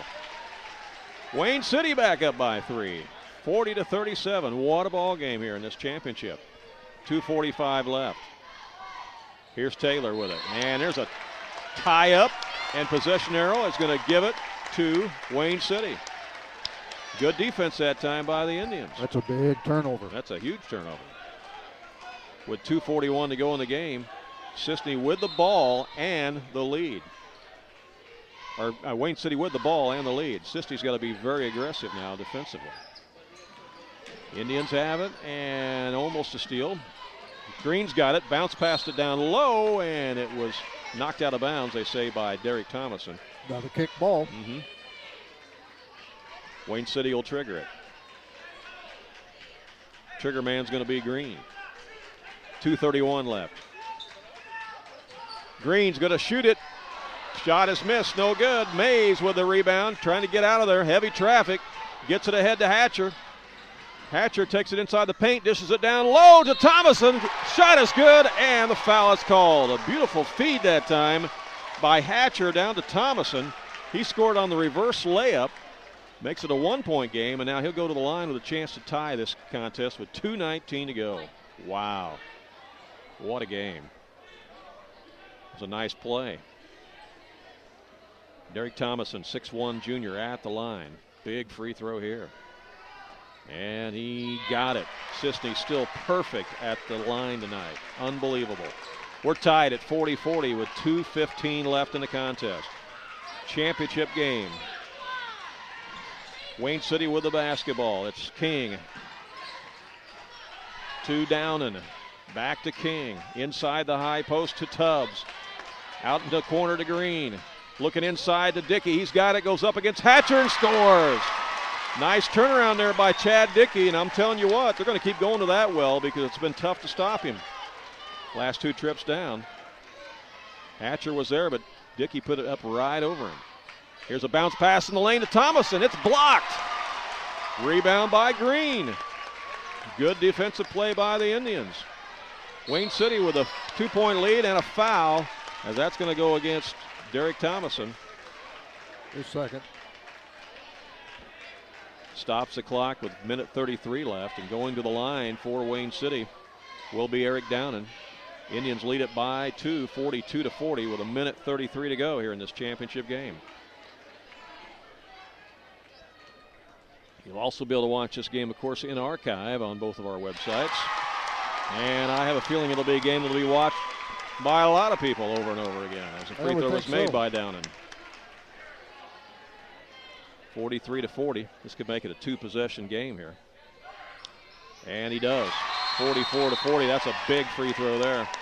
Timeout is called by the Indians. They lead it by 4, 44-40, with a minute 33 left. 2-possession game here, Dave. That was a big pair of free throws there by Nick Downen. Well, I was just checking the scorebook here, Randy, and Cisne has 11 points at the free throw line. 11 for 11. 11 out of 11. Yeah. Cisne on the other, or Wayne City on the other side, they have missed 3 free throws. They've got 1, 2, 3, 4, 5, 6, 7, 8. So they're 8 out of 11 at the free throw line. Some good free throw shooting by both teams here tonight. Well, with a minute and a half to go here, Cisne does not have to come down and shoot the 3, even though it's a 2-possession game. There's still a lot of time left. They can come down and try to take the best available shot they can get, but it doesn't have to be a 3. They can do what they've been doing and try to get the ball in the lane, get up a quality shot, maybe get fouled in the process. They've done that last couple of trips down the floor. We'll see what Coach Adam Ellis draws up here for the Cisne Running Lions. My guess, a 3 ball from Jared Taylor. Well, Hatcher is certainly a weapon out there as well. Let's see. Here comes Taylor across the timeline. He gives it to Thomason. Thomason to Klingler. They're trying to post up Hatcher. Klingler picks up his dribble. And that's knocked out of bounds. It was intended for Mays. Good defense there by Wayne City. Minute 18 left in the game. Cisne will run one of their out-of-bounds plays here. Taylor gets it inside to a wide-open Thomason, and he dishes it to Mays, who makes the layup. Good feed inside to Mays. He drops it. It's 44-42. And that's almost stolen in the backcourt. Green travels with it. Good pressure there by Cisne. Turnover costly there by Wayne City with 64 seconds left. And now the Lions have a chance to either tie it or take the lead. 44-42. Here's Taylor with it. This is the Wayne County War. I'll tell you what, both these Wayne County schools going at it tooth and nails for this championship game. They're looking inside to Hatcher. Now Taylor wrap-around pass to Mays, and he scores. They forgot about Seth Mays on the weak side. Nice wrap-around pass, and he scores, and we're tied at 44 with 39 seconds to go. Wow. Hold on, everyone. Nick Downen has it. That ball is kicked again. This has got to be a record for kicked basketballs in one game. I'm telling you, I've never seen anything like it. 33 seconds left. King is going to trigger it into Downen. They're going to try to get it down to Dickey on the post. I'm thinking. Let's see. He's working against Hatcher. Here's a skip pass over to Downen. 22 seconds left. Downen has it. Drives inside, falls down, and travels. Floor was a little bit wet there, and he slipped, fell down. They called traveling on Downen, gives the ball to Cisne with 17 seconds left. Greenwald will check back into the game for Wayne City, replacing Green. All right, here we go. 15 seconds left across the timeline. Here comes Taylor. We're tied. Cisne with a chance to win it here. And they call timeout right in front of their bench. 9 seconds to play. It'll be right in front of the Cisne bench. If you're Coach Adam Ellis, what do you think they're drawing up here, Dave? Well, knowing Cisne like I do and Adam Ellis like I do, I still got to believe that if they can't get the ball to Hatcher in the paint, then it's going to be Taylor for an outside shot. So somehow, some way, they're going to work an offensive play. Of course, they don't have they got 9 seconds. 9 seconds. Yeah. They don't have a lot of time to work it around. Yeah. So it's either if they can get Hatcher with the ball in the lane quickly. If not, then Taylor will take the last shot. Well, keep in mind, they have shoveled it into Seth Mays a couple of times here recently because they forgot about him on the weak side, and they've made a beautiful wraparound pass to him to score. So Wayne City's got to be careful on that back door there, too, and be very mindful of the fact that if Mays is there all alone, they'll find him. So a lot can happen here in 9 seconds, especially when you have the ball out of bounds in your own front court. It's a lot of time. Well, the first thing to do is you got to get the ball inbounds. Got to get the ball inbounds. And that's right. I'm kind of surprised Wayne City's not going to pressure the ball. They're not going to defend the guy triggering it in. No, they're not. They're just kind of sucking back in there. Klingler gets it in to Taylor. Taylor drives down the lane, bounce passes it. 2 seconds to go. Here's a shot by Thomason for the win, and it's short. We're going to overtime. Well, Thomason had a look from about 15 feet away, but it was a little short, and we're headed to overtime, and how appropriate. How appropriate that we go to overtime in the championship game. What a battle this has been. Wow. 44-44 here after regulation. Let's recap it for you again if you've just joined us. Again, Wayne City led it after one quarter, 11-7. Cisne led it at halftime, 15-13. Wayne City led after 3 quarters, 27-26. And now here at the end of regulation, we are tied at 44-44, and we are going to overtime. These two teams met 11 days ago in Cisne. That game was won by Cisne, 53-50. And now they're playing for the championship of the Conrad Island Holiday Tournament, and this game has got everything it's been built up to be tonight. And we're glad that you're with us here live on AreaSports.net and on EdwardsCountySports.net. Again, you can follow us on Twitter at AreaSports.net. And we welcome those comments and tweets. Let us know where you're watching the game from. As we move to overtime, let us know who you think's going to win. Well, back on the floor is going to be Taylor Owens to jump for Wayne City against Hatcher. He's playing with 4 fouls, and he gets the tip easily, and Wayne City will have the basketball. So here's Nick Downen out front to control the offense. See if they try to get it to Owens down low. He's certainly a big target at 6'10". Downen out to the top to Green. They'll swing it around to the left side now to Downen. Here comes Owens coming across the lane trying to post up. Oh, he was open. They missed him. He was open, but they missed him. Now he's trying to post again. Now he's got it. He goes and puts up the shot. Got it. Count it. And a foul.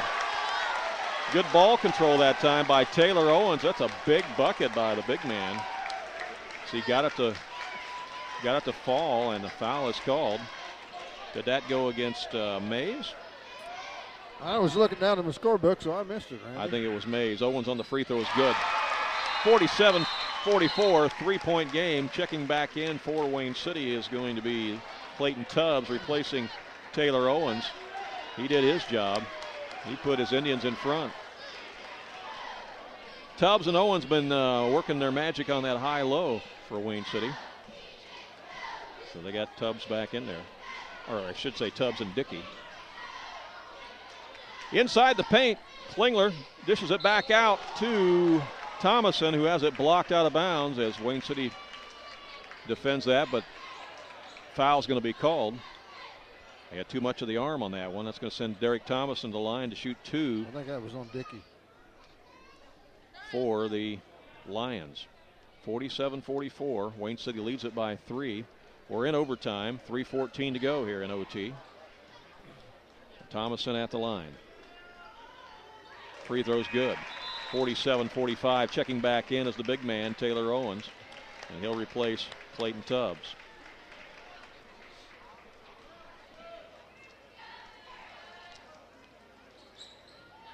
Second one is short. That's the first missed free throw of the night for Cisne. Left that one a little bit short. 47-45. Wayne City has it. Into the front court. It's down, and that's stolen. Dished ahead to Taylor. Taylor with a layup, and that's good, and we're tied. Just like that, Cisne with the steal and the bucket in transition as Taylor ties it, making it 47-47. Now here's Green in the front court for Wayne City. Left wing, they go to King. Ball is kicked out of bounds again. Better stay awake. Yes, you better. You better. That's right. Well, once again, I'll say it. Nobody's left the building. We're in overtime and we're tied with 2:45 left in the game. This place is packed. People standing in the doorway. You got to love this atmosphere. Here's a pass inside to Dickey, down low. Shot up and in. Nice play by Wayne City as they get it in the paint and score. And there's a carrying the basketball as they called Jared Taylor for palming the basketball. The turnover carry gives it back to Wayne City with 2:29 left. Indians lead it by 2, 49-47. Across the timeline, here it comes to Downen, to King, back to Downen. And coming out to pick him up is Taylor. Now to Green. Over to King. Wayne City being patient. They have that 2-point lead. They got to take care of the basketball here. Bounce pass inside, and he tried to thread the needle, and it's stolen away by Taylor. Takes it all the way down and loses it. Knocked away from behind. Steal by the Indians. Cisne tried to get going a little too fast there as Green gets it across the timeline. Minute 45 left. Cisne having to play a little chase here. Feed down low, ball is loose. A scramble and a jump ball, and the possession arrow gives it to Cisne with 1:36 left. Wow. Wayne City leads it by 2, but Cisne will have a chance to tie it or take the lead here with 1:36 left. Colin Klingler will bring it up. Gives it to Taylor. Taylor over to the left side to Thomason. Thomason guarded by Owens. Dishes it over to Klingler. Back out to Hatcher. Hatcher over to Taylor. In the corner now. It's Thomason. Klingler to Hatcher. There's an open look by Taylor, but it's short. Ball goes out of bounds, and it's going to be Wayne City ball. He had the open look, but left it short. Wayne City dealing with the Cisne press now, leading it by 2. They broke it pretty good tonight, and they break it again. As Downen alley-oops it to Owens, but he traveled with the basketball. Downen threw the alley-oop for Owens. He caught it, tried to pivot, but instead traveled, Dave. He's not convinced that was the right call, but I think it was, Randy. Turnover gives it back to Cisne with 58 seconds left. Again, the Lorena Lions can either tie it or potentially take the lead on a 3. Let's see what happens here. Thomason to Klingler to Hatcher from the elbow. 15-footer's good. Hatcher ties this game at 49 with 44 seconds left. Holy cow. Double overtime, maybe? Possibly so. We've got us a barn burner here. Again, Cisne will play another game on Monday night as they return to regular season action against North Clay on Monday night. Wayne City will be off for the Christmas holiday until January 5th, whenever they will take on NCOE. An interesting first-round matchup in that El Dorado Holiday Tournament, speaking of NCOE, is Fairfield against NCOE in the first round of that El Dorado Holiday Tournament. And if you look at the first-round games in that tournament, that's one that could potentially be an upset. So we'll have to see what happens. Fairfield lost one last night to Vienna, 46-42, so, or 56-52. So. Well, you know, you were talking about Edwards County getting in the Black Diamond. I really am looking forward to that, Randy, because, you know, Edwards County, back when I was in high school, we played all the Black Diamond schools. Yep. And it wasn't until finally Edwards County gets into this little Illini that we started going all the way up north all the time. Right. Running into these big schools we had no business playing football against in the first place. Oh, yeah, right. So I'm looking forward to next year. Well, it's going to be good for them not only in basketball but in football, too. I would agree. Right. All right, back to live action. Tie ball game. Wayne City has it. 36 seconds left. Here's Green inside the paint. And there's a foul before his pass down to Owens. And that will send Eric Green to the line. And fouling out of the game is going to be Seth Mays, I believe. Yes. Yep, that is. I'm sorry, not Mays. Klingler. Klingler. Colin Klingler fouls out of the game. So a three-point shooter by the Running Lions leads the game here. Hit 3 threes, but they all were in the first 3 quarters. Hadn't done anything in the fourth quarter. Right. Wayne City's been doing a better job getting out on him. Green at the line. What's he done tonight at the line? He is, 0 for 1, I think. 0 for 1. Yeah. He's hit 2 threes. 5'11" junior. Free throw is good. Wayne City back in the lead, 50-49 with 33 seconds left. Will the Indians be able to hold on and win it? The final tournament win here in this historic gymnasium. Missed that one. Ball is loose. And a tie-up, and it's going to stay with Wayne City on the possession arrow. And the Indians will take a timeout as Coach Don Kipper wants to try to draw up something here with 30 seconds left in the game. Wayne City will have it, and they'll have a 1-point lead. Well, they had Owens on the floor during that last set. Let's see if they leave Owens on the floor. Obviously, as you said earlier, Dave, they can easily lob it to him, and there's not much you can do with it. Well, he's 6'10", and the tallest Cisne player out there on the floor is Hatcher at 6'3". So he's got a lot of height on advantage there. Yeah. It's just a matter of, you know, they did get him the ball earlier, but he couldn't handle his feet.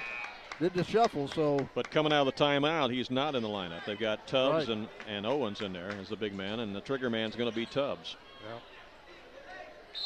Yeah. Or they got Tubbs and Dickey, yeah. Tubbs and Dickey.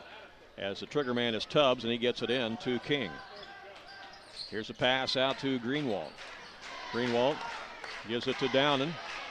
Cisne going to think about fouling, and they do. They're going to send him to the line with 18 seconds left. And Jackson King is 2 for 2 at the free throw line. Okay, might have fouled the wrong guy. Let's see. King is a 6'1 sophomore, but as Dave said, he's 2 for 2 from the line. But here's the thing. Even if he makes both the free throws, it's still a one-possession game. So maybe not a bad free throw by Cisne. Let's see. Free throw is good. 51-49. He's perfect from the line tonight. 3 for 3. Another one on the way, and it's good. Wayne City crowd erupts as the Indians are up by 3. 16 seconds to go. Cisne gets it across the timeline with Taylor. There's a double team. Taylor again. Over to Thomason. His 3 is off the rim, no good, and rebound by Chad Dickey of Wayne City. And a foul is called, and with 4 seconds to play, the Indians will walk to the other end and shoot free throws, and it looks like they're going to hold on and win the title here. Foul charge to Thomason. Well, the Lions had a good-looking shot there, but it just went off the rim, and a big timely rebound by Chad Dickey, who has come up big in more ways than one here for Wayne City in the second half of this game. Nathaniel Cotto will check into the ball game for Wayne City. He's a 5'10 junior.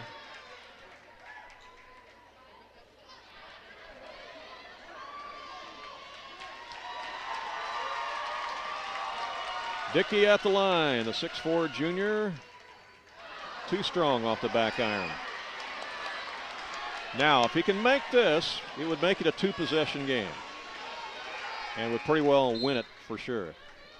If he misses it. Now this Hosick boy that comes in, yes, he's a 3-point shooter. He is. Hosick just checked in, you're right. If he misses it, Cisne could tie it with a 3, and Hosick's one of those 3-point shooters who's in there, but the free throw is good. It's all academic. Dickey gives Wayne City the 4-point lead, and Cisne throws the ball out of bounds. Pass was intended for Hosick. All over but the shouting now as Wayne City will have it in bounds with 3 seconds to go. And they are going to win the 62nd annual Conrad Allen Holiday Tournament. Here's the inbound to Cottle. He will dribble it out. That's the ball game. Wayne City is your chance. 53-49. And it's probably fitting that the Indians win the final Conrad Allen tournament to be played in this long-standing historic gymnasium that will be torn down here soon, along with the rest of the old school, to make way for progress and a new school and new gymnasium to be open next fall. 53-49 is your final in overtime. Wayne City wins it over the Cisne Running Lions in what has been a tremendous basketball game. We're going to have the presentation of the team trophies, and also they'll recognize the all-tournament team here in just a moment as well. And we'll try to follow along with the public address announcer. Dave is working on our post-game stats. Cisne comes forward and accepts their second place trophy.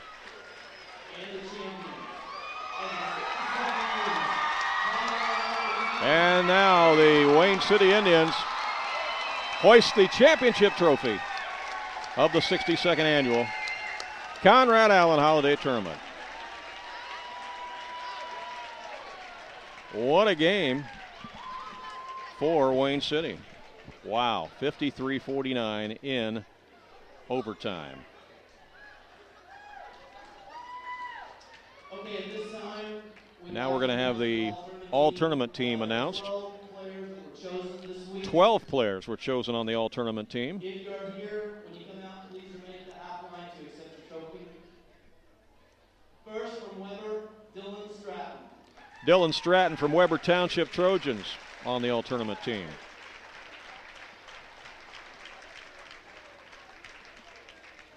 From Grayville, Case Robinson.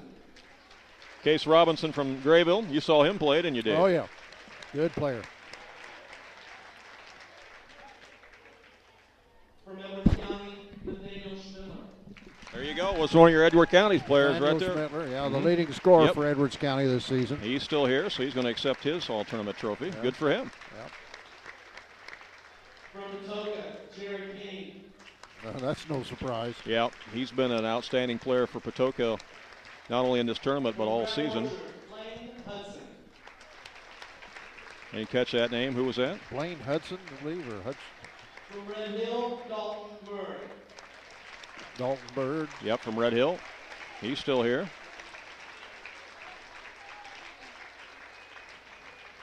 Also from Red Hill, Cameron Vinsel. Red Hill puts 2 players on the Yeah, all-tournament Vinsel. team. Yeah. Mm-hmm.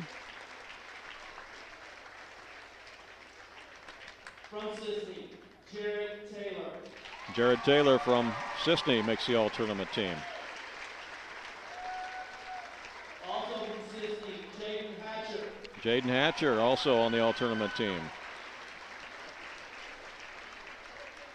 From Wayne City, Eric Green. How about that? Eric Green makes the all-tournament team from Wayne City. From Wayne City, Chad Dickey. Chad Dickey, and boy, he was big tonight. Yes, he was. A huge rebound there at the end of the game. Clayton Tubbs. And Clayton Tubbs also on the all-tournament team.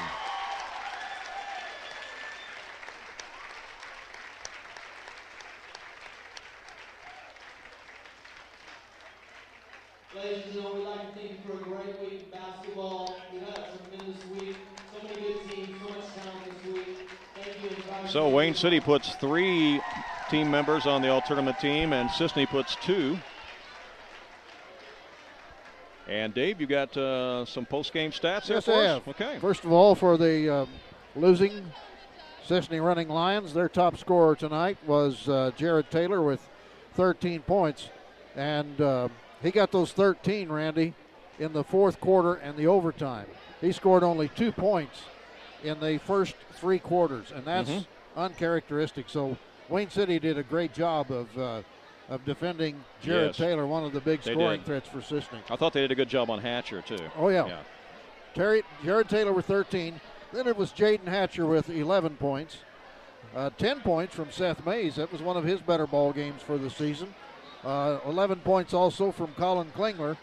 You know, he fouled out late in the ball game. It might have been interesting to see if he could have continued to hit the threes that he hit during the first 3 quarters. But again, Wayne City put a lid on him, and that made a difference. Right. Then rounding out the scoring was Derek Thomason with 4 points.